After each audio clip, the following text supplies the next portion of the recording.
What if I told you that there are 3 forbidden prayers? Prayers that God revealed to a few chosen ones that unlock divine wealth within 24 hours. Prayers so powerful that religious leaders feared their revelation because they shift your spiritual authority over money forever. If you've been praying, working, and waiting for a financial breakthrough, but still feel stuck. If you've ever wondered why others prosper while you struggle, this message is your missing key. Today, you'll discover the spiritual laws that were hidden from the modern church and how to activate them right now. So let me ask you, are you tired of financial blockages that never seem to end? Do you feel like something invisible is stealing your blessings? Stay with Meus me queridos until the irmãos end, e irmãs, because before this hoje video nos finishes, reunimos you'll neste speak lugar prayers that sagrado. can reprogram your destiny for divine provision and unstoppable abundance. From the very beginning of time, certain prayers were never meant for everyone to know. Not because God wanted to hide his blessings, but because few were truly ready to handle divine wealth. There are mysteries that the modern church has silenced, prayers that open direct portals to heavenly provision, and those who discover them walk in a different realm of abundance. What if I told you that prosperity is not a sin, but a spiritual code? That there are divine keys hidden in Scripture, concealed in parables, designed to unlock wealth faster than logic can explain? These are not mere words. They are decrees that activate angelic movement and divine transfer. This video is not for those satisfied with ordinary prayers.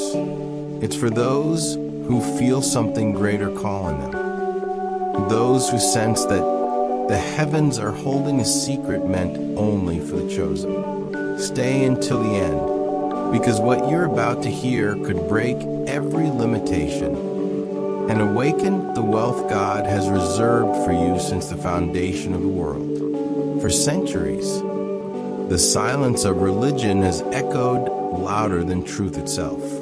Churches filled with people hungry for revelation were instead fed with repetition. Traditions replaced transformation. Rules replaced relationship.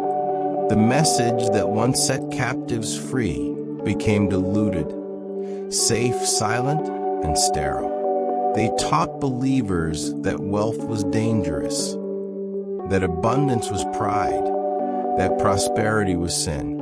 And slowly, the children of the kingdom began to fear the very blessings their Father designed for them. Instead of learning how to manifest heaven's economy on earth, they were told to wait until heaven. But heaven never intended poverty to be proof of holiness. Heaven intended abundance to be a testimony of divine favor. This is how the enemy used silence to win, by keeping revelation locked behind ritual, by making people worship tradition instead of truth. Yet God never called you to survive through scarcity. He called you to expand, to multiply, to rule. Every time you believe that having less makes you spiritual, you deny the power of the one who said, "I have come that they may have life and have it more abundantly." It's time to expose the silence, because what religion hid, revelation is about to restore. The world tells you that money is power, that success is measured by what you own, by how much you can accumulate, and by how many people you can impress. But heaven speaks a different language. In the world system, fear drives ambition. People wake up chasing wealth, not purpose. And when they finally touch it, they still feel empty. Debt becomes the invisible chain, and greed becomes the silent master. The world teaches scarcity, that there's never enough, that you must fight for your portion, and that your neighbor is your competition. But in heaven's economy, everything flows from faith. Provision is not earned, it's released. Here, generosity multiplies what you have, and purpose becomes your true currency. God doesn't operate through fear or pressure. He moves through trust and divine timing. In this kingdom system, giving opens doors that money could never buy, and obedience activates abundance beyond human logic. While the world says, "Hold tightly," heaven whispers, "Release it, and I will fill your hands again." Heaven's economy isn't bound by inflation markets or politics. It's fueled by divine alignment. It rewards purity of motive, not manipulation. It multiplies through gratitude, not greed. When you live by this higher system, you stop depending on the unstable structures of man and start walking in supernatural provision. Because in God's economy, wealth is never about possession. It's about purpose. There's a law that governs abundance, a law older than money, deeper than logic, and invisible to human eyes. It is the law of spiritual exchange. The world says you earn through effort, sweat, and strategy. But heaven operates on a higher principle. Money follows spiritual authority, not human labor. When a man carries divine purpose, provision follows him, because heaven funds its own assignments. In God's kingdom, giving is not loss, it's exchange. Every act of generosity releases spiritual energy that multiplies back in unseen ways. When you give time, you receive wisdom. When you give service, you attract favor. When you give resources under divine instruction, you unlock supernatural provision. That's why the one who understands this law never lacks, because he no longer trades in coins, but in faith, obedience, and revelation. Think about it. Kings never beg for gold. Gold moves toward kings. Likewise, when you stand under divine authority and move in alignment with heaven's will, money stops running from you and starts running to you. The true wealth of the believer is not in possessions, but in position. Your spiritual posture before God determines what flows into your life. Every transaction on earth mirrors a transaction in heaven. When your heart is right, your hands will never be empty. Because in the divine economy, what you release determines what you receive. And once you grasp this law, you step out of survival and into supernatural supply.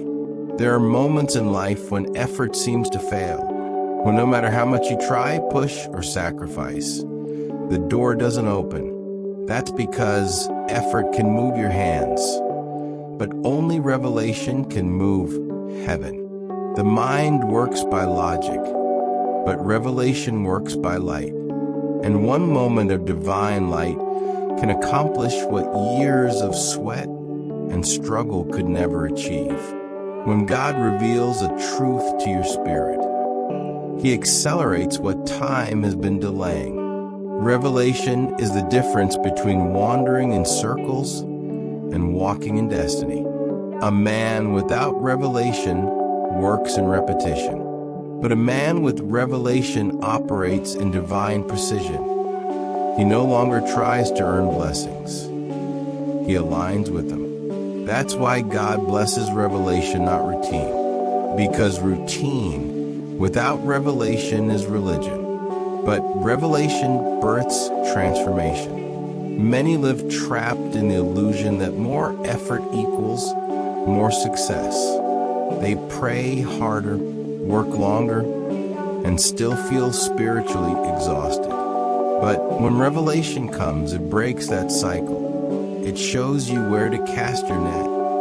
And suddenly, what was empty becomes full. Remember Peter. After a whole night of failure, one word from Jesus filled his boat. That's revelation. The divine shortcut that turns frustration into overflow. God never called you to live by trial and error. He called you to live by discernment and revelation. When He opens your understanding, the impossible becomes simple, the delayed becomes immediate, and what was hidden becomes harvest. Stop asking for more strength to push the same wall. Ask for revelation, because what you can't reach by effort, you can receive by insight. Type in the comments, revelation over routine. I received divine insight today. There are moments when your spirit knows something was stolen. Time, peace, opportunities, or even the strength to dream again. And yet, heaven holds a law higher than loss. The law of divine restitution. Job 42 verse 10 declares, "And the Lord restored Job's losses when he prayed and gave him twice as much as before." That is not a metaphor. It is a spiritual technology, one that the church has forgotten and the enemy fears. This is the first forbidden prayer, the prayer of double restitution. It does not ask politely. It commands restoration. It calls back what was taken in secret and multiplies it under divine justice. When this prayer rises from your lips with faith, angels are dispatched to retrieve what belongs to you. Peace stolen by anxiety, time wasted in delay, opportunities buried by betrayal, and resources drained by injustice. Every loss becomes a seed for double harvest. Say it with authority. Father, by the covenant of restoration, I command everything stolen from my life, my health, my finances, my relationships, and my purpose, to return doubled in Jesus' name. You are not begging heaven. You are invoking a legal right of the redeemed. Job didn't recover what he lost by sorrow. He recovered it by revelation. When he prayed for others, God restored him twice as much. The same principles stand for you. When your heart aligns with divine justice, restitution becomes inevitable. The prayer of double restitution breaks the illusion of permanent loss. It transforms pain into power, defeat into destiny. Every tear becomes a receipt for multiplied blessing. Every door that closed will reopen twice as wide. When you pray this, you're not just recovering your past, you're accelerating your future. Because what the enemy used for harm, God now uses for increase.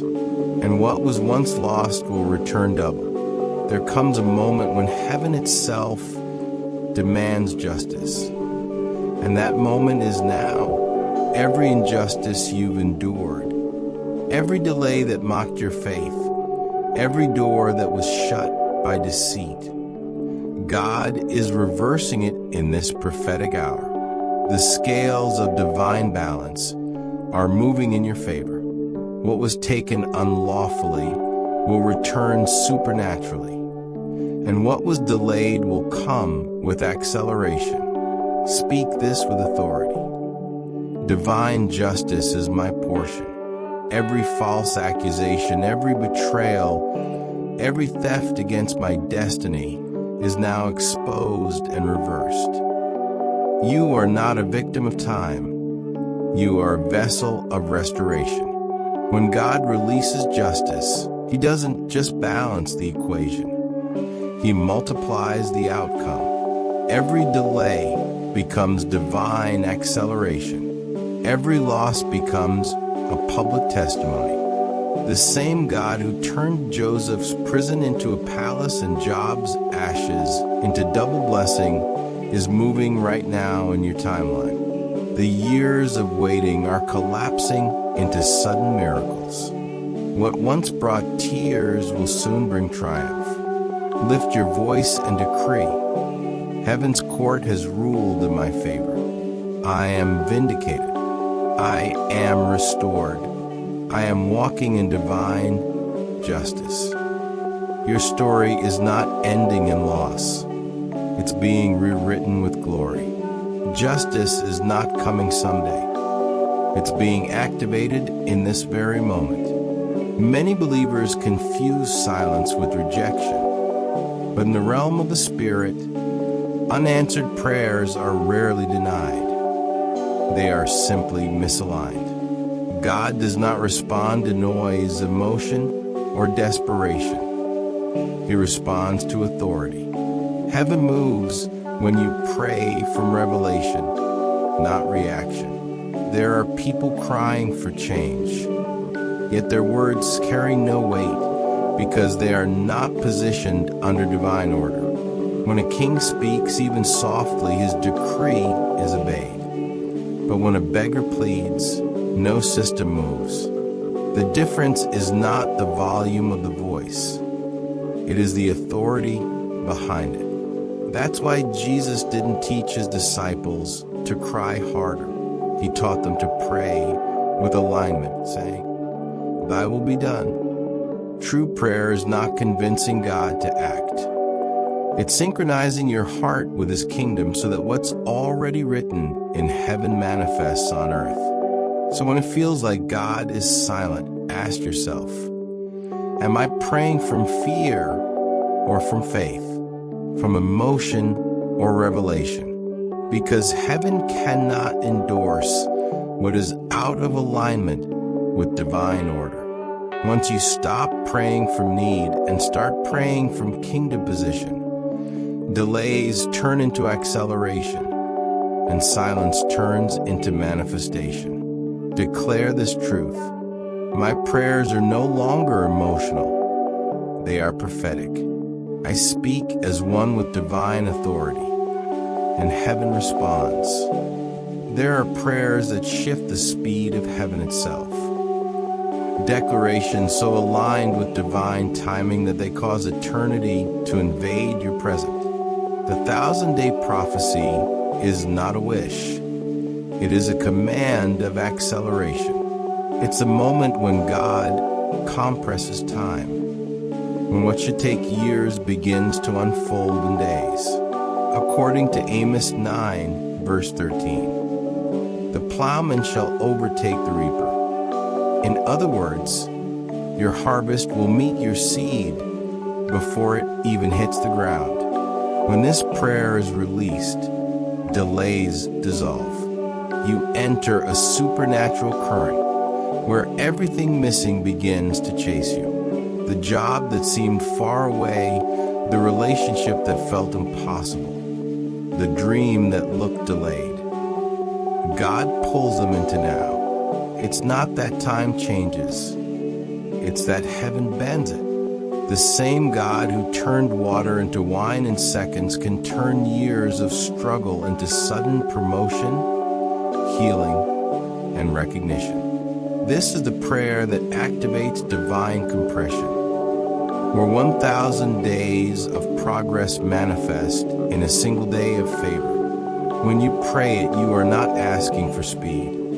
You are invoking prophetic synchronization. Every cell, every opportunity, every destiny connection start to move toward divine alignment. The doors that were not yet suddenly become now open. The promises that were pending become fulfilled. As you declare this prophecy, you step into the Amos 9 verse 13 reality. Blessings overtaking you, miracles overlapping, favor accelerating faster than your preparation. What took others a lifetime, God will do through you in a moment. Because the second forbidden prayer does not beg for time, it commands it. This is the moment when the chain snaps. The moment when everything that your family endured, every cycle of lack, limitation, and invisible resistance, meets the authority of your faith. Generational poverty is not just about money. It's about a spiritual inheritance of fear, doubt, and never enough. But today, you rise as the interruption to that pattern. You are not the continuation of your bloodline's curse. You are the beginning of its divine reversal. Declare it with boldness. Every limitation I was born into ends with me. You are not your parents' struggle. You are not your ancestors' mistakes. You are the seed of restoration God planted to rewrite your family story. The curse that drained generations of potential now collapses under the weight of your obedience and revelation. The heavens respond when you renounce what hell tried to normalize. Every name in your lineage that carried lack, debt, or delay today finds freedom through yours. Every ceiling they hit becomes your floor. What took them decades to recover, you will manifest in days. Because where faith begins, curses end. The blood of Jesus rewrites every financial DNA, and the oil of abundance begins to flow through your hands, your work, your children, and your children's children. This is not motivation. This is transformation. You are the prophetic breaker of poverty. The generational door opens not because of luck, but because of your declaration. Say it aloud. The curse ends with my name, and prosperity begins with my faith.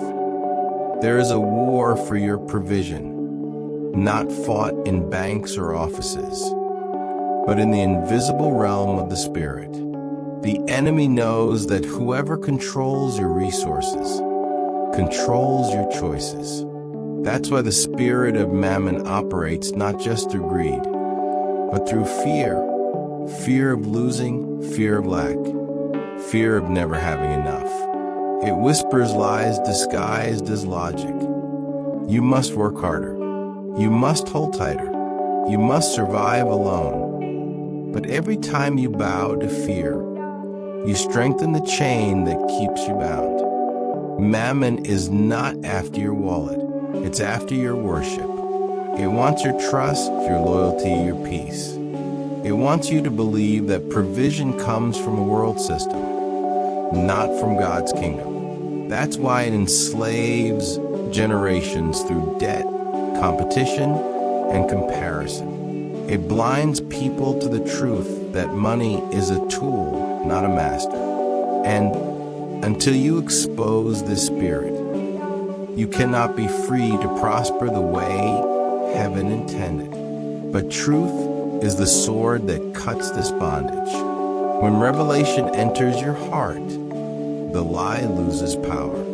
The moment you declare, God is my source, not my salary, not my connection, not my circumstances, the spirit of mammon loses its grip.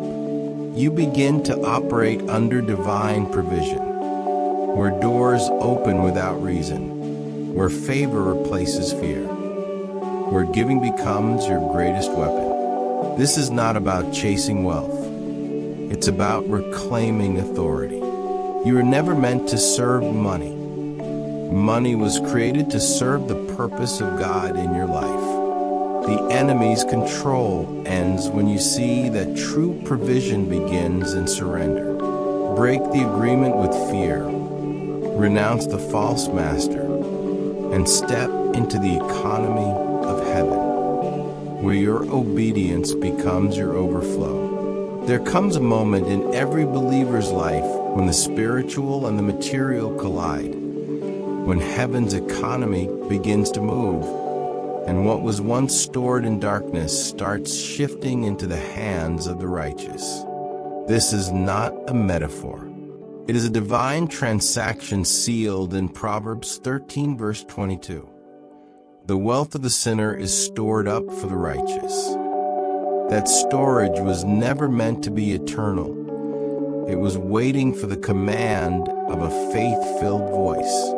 When you pray this third forbidden prayer, you are not begging for money. You are invoking a decree. You are activating the transfer of stewardship. God is raising new Josephs, new Esthers, and new Daniels, people who can manage wealth for the glory of his kingdom, not the vanity of the world. Every hidden treasure, every blocked opportunity, every contract, every business idea trapped by spiritual resistance begins to move toward your life. The systems of this world may say you're not qualified, but heaven's decree overrides every human limitation. This is the moment when the tables turn. The financial altars that once empowered corruption and greed begin to crumble. The divine ledger is being rewritten in your favor. What belonged to your bloodline but was lost through ignorance and oppression, God is restoring through revelation and obedience. The wealth transfer begins not when you chase money, but when you carry kingdom purpose. Declare it now with conviction. The wealth of the wicked is being released into my hands. I am a vessel of divine provision. I receive not for greed, but for glory. As this prayer leaves your lips, imagine rivers of provision changing direction. What once flowed away from you now flows toward you. The storage houses of the unjust are being emptied. Angels of redistribution are moving. Heaven's decree has been signed, and the transfer has begun. There comes a moment when words stop being mere sounds and become creative forces. Heaven itself responds to the voice of authority. And right now, that voice is yours. When you speak under divine alignment, your words are not opinions. They are decrees. The atmosphere recognizes the tone of a child of God who knows his inheritance, and creation bows to it. Speak and let lack hear you. Command and let delay dissolve. The same spirit that hovered over chaos in Genesis is waiting for your declaration to bring order into your finances, your home, your destiny. When you decree abundance, you are not asking. You are legislating according to heaven's economy. Every divine promise you release becomes law in the spiritual realm. Say it with boldness. I command divine provision to manifest. I summon resources from the north, south, east, and west. I declare that money recognizes my voice, and it comes without sorrow or compromise. Because in the kingdom, money is not a master, it's a servant. It obeys spiritual command. And today, it begins to move in your direction. Lift your hands and declare, everything I touch multiplies. Every seed I've sown returns 100-fold. Every delay becomes acceleration. I am surrounded by divine abundance. When faith speaks, heaven answers. And tonight, your words are unlocking doors no man can shut. There comes a moment in every believer's journey when revelation turns into dominion. When you no longer beg for provision, but command it by divine authority. This is that moment. The moment when money ceases to rule you, and you rise as a steward of heaven's wealth. You no longer chase after resources. They are now assigned to chase after your purpose. Money was never meant to be your master. It was designed to be your servant. You are not a victim of economy. You are an ambassador of divine provision. Every coin, every transaction, every opportunity that once intimidated you will now submit to the will of God in your hands. You have entered the dimension of divine management, where your voice carries the frequency of abundance and your heart beats in rhythm with generosity. From this day forward, you will no longer ask, "Will I have enough?" For heaven has declared, you are more than enough. You stand as the manager of celestial resources, carrying the responsibility of divine distribution. Wealth will no longer corrupt you. It will confirm your calling. The same hands that once trembled in lack will now direct the flow of abundance with wisdom, humility, and spiritual precision. Declare boldly, I am no longer controlled by money. I control it for God's glory. Every seed you sow will speak louder than every fear you ever had. Every act of faith will open invisible doors. You are now an instrument of divine provision, chosen to manifest the prosperity of the kingdom on earth. Your wallet becomes an altar. Your giving becomes warfare. Your prosperity becomes testimony. Because true dominion is not having more. It's being trusted with heaven's supply. This is the moment of sealing, the divine closing of a spiritual contract. As these final words are spoken, the atmosphere shifts. Every curse that once lingered around your finances is broken. Every delay that stood between you and your destiny dissolves in the presence of divine timing. Every promise that heaven has written over your name begins to move from prophecy into manifestation. Now, this is not a mere ending.